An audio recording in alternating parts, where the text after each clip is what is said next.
We're presenting a rather different set of gifts in early modern England. The gifts of clothing by the middling groups in this society.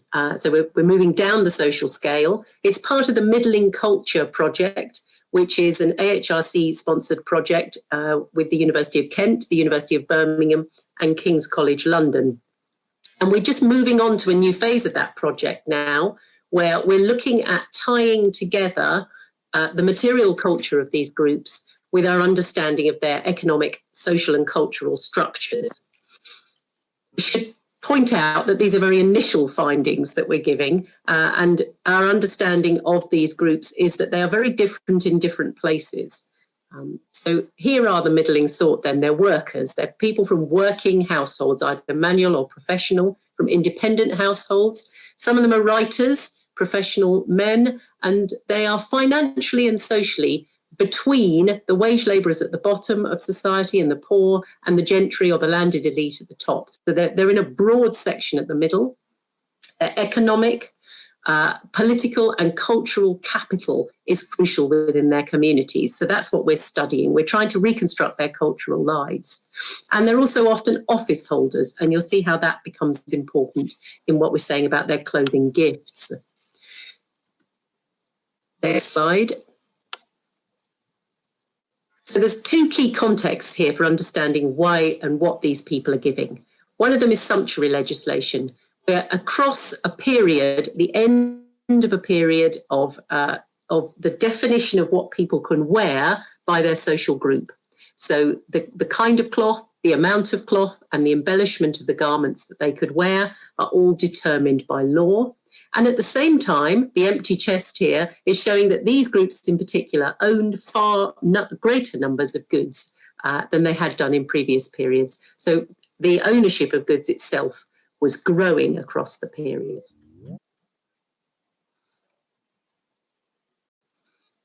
This is what we're trying to do very, very briefly. We're going to establish what clothing gifts the middling gave, either as testators, so when they died in their wills, or as administrators of the poor. We want to see how often they gave such gifts compared to their peers and over time, who they gave them to, and then, of course, why they might have given them, what types of reciprocity those gifts seem to anticipate. We're very aware that we're looking at an extensive system of giving. It's clearly understood at the time, and our challenge is to work out exactly what's happening then. So these are the levels of giving that are involved. As you can see, women are more likely to have given clothing gifts in their wills, and in the 1590s, they're less likely to have given them in the 1620s. So we can see that the giving of these types of gifts is increasing over the period. As I said, we're looking in particular here at Ipswich. We're also working in different types of communities across England, and we can see that those broad patterns of female to male giving and of giving over time appear to be similar, but there are differences depending on the communities. So our phase that we're in at the moment of the project is trying to map these testators and their types of giving, their material culture, onto the different social groups in the middling. So we've divided the middling into 7 categories that go from the very newly made gentry, the not so secure gentry at the top, to the dependent poor down at the bottom. And we're trying to work out what's in the middle of those two groups. And you'll see how we've divided it there. And that there's further information on the website. So we're doing that mapping at the moment. And as you can see, these bequests are mainly being given by the solid accumulative middling. So in other words, the middle of the middling groups.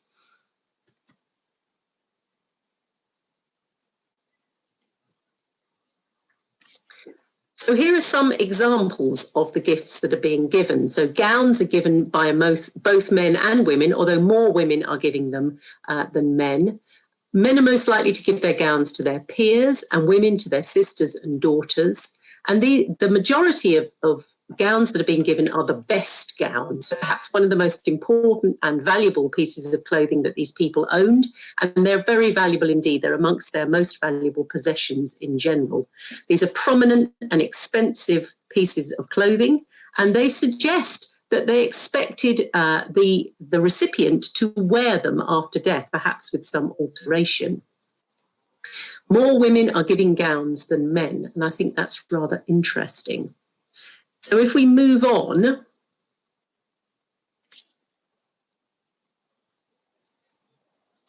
to cloaks, so this is primarily a male gift. They're being given to the same generation, within the generation, in other words. And here's an example. Robert Spencer gives his best black cloak faced with velvet. So again, these are very expensive items, and you can see them being given there in Ipswich to brothers and to friends or kin, so people of an equivalent social status and generation to the giver. And in Stratford-on-Avon, which we're using for comparison there, similar kin groups and fraternal gifts. And then to petticoats. So here we're looking at gifts by women, obviously, and we're looking at a range of recipients, most prominent there, friends, but also sisters and daughters. These are the most richly described items of outerwear that are being given. They're obviously objects that give considerable pride. These women have paid to have somebody write the detail of these objects into their wills. So they list their colour. They list, for instance, here, the most extraordinary one of Murray's silk and silver, who's given to a single woman, a very wealthy woman of very elite middling status. And the solid middling, so the people a bit lower down the social scale, are giving, again, their best petticoats of cloth, cotton or russet. Some are lined or furred, and some decorated with laces. So these will be very distinctive items within these communities. They will be recognised by the people and known by the people to whom they're being given, and then known after the bequest as the items of other people belonging to the people to whom they were bequeathed. They will be recognised as having previously belonged to the testator. So some really interesting things there about identity and about what's being passed on with these goods. In a period where clothing carried general meanings, social meanings through the sumptuary legislation, and also particular and personal meanings because it was known and recognised visually as having belonged to a particular individual. So the second dimension to giving clothing is gifts of clothing that happened as part of the charitable economy within the middling status group. So gifts of clothing were an important means through which the middling crafted their identity and formed a group distinct from the poor through bequests and wills, office holding, and also as makers of clothing. Clothing the poor was one of the 7 acts of mercy, so there was also a religious basis to the gifting of clothing, which benefactors believed would be good spiritual preparation for death. Materially, the clothing given would separate the poor from those above them and would also entail reciprocal action from them through their presence at a funeral, for example, or prayers for their soul. So statistically, up to a third of those who made a will in the 1590s and 1620s in Ipswich and Stratford-upon-Avon gave to the poor, but only 2 individuals, or 1% of these middling individuals, actually gave clothing in their wills. So William Smart and Robert Sparrow were the 2 men who gave clothing. They both sat in the elite middling group, and so were on the cusp of becoming gentry, and they were both very successful drapers. They were born into solid or accumulative middling status families, but became very successful in their lifetimes. Both served as office holders for Ipswich's corporation, and Sparrow served as warden for Tooley's almshouses, and Smart as a treasurer for Christ's Hospital. So they were already involved in charitable activities. And these gifts materially expressed their positions as part of a distinct group of men born to modest middling families who went on to become extremely powerful. So if we drill into these examples, we can see that Robert Sparrow gave £5 to the making of 10 coats of black cloth to be bestowed upon 10 poor men. And the cloth that these coats would have been made from probably resembled something like the woolen cloth used in the doublet from the V&A example up on the slide. And then William Smart gives to Henry Tooley's almshouse inhabitants, asking his wife to provide and make 12 gowns to be delivered unto 12 of the most aged, lame, and impotent poor persons. And these gowns were adorned with Tooley's livery. So these badges on these outfits would have marked the inhabitants as residents of the almshouses and therefore as part of the dependent poor. Both of these men notably give outerwear, so their bequests would be visible and attributable to them. And hopefully they would have reciprocated in praying for their benefactors' souls after their deaths. And this is the kind of implicit reciprocal expectation built into these gifts, which is sometimes made very explicit within wills as well. So further down the social scale, at the kind of middle of the middling group, middling men and women of solid or cumulative middling status were involved in parish poor relief and clothing the poor. And there is a distinction made between the domestically made clothing and items made by professionals like tailors. In Christ's Hospital, Ipswich, from 1596 to 7, for example, the guider, who was kind of like a caretaker, Nicholas Sutton, and his wife were paid for making a variety of garments, including shirts and smocks, as were a number of other women. However, more complex outer garments were made by tailors. Thomas Brotherton, John Ward, and John Minter were examples of 3 tailors paid for a variety of outer garments, including frocks, petticoats, jerkins, breeches, waistcoats, and coats. And so there's a difference between the informal makers of undergarments, who were often women, and professional crafters of outerwear, who were usually men.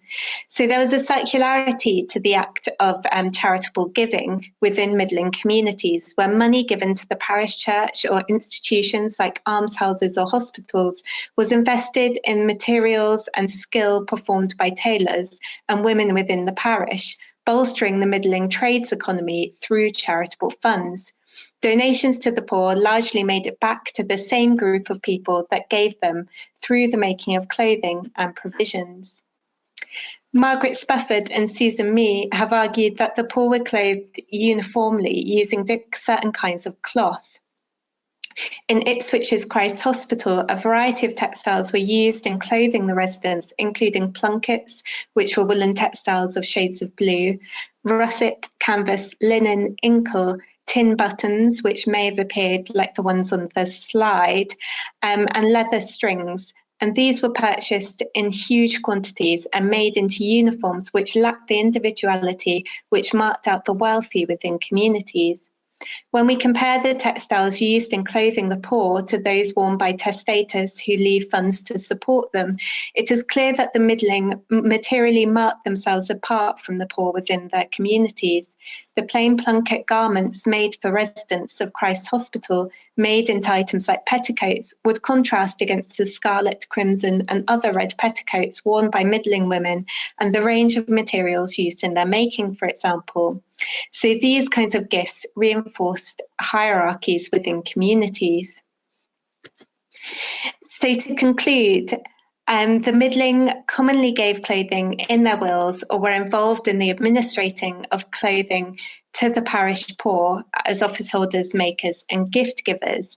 And there's a lot more that we're hoping to work on here in terms of looking at the middle of the middling group to look at their activities within this kind of economy.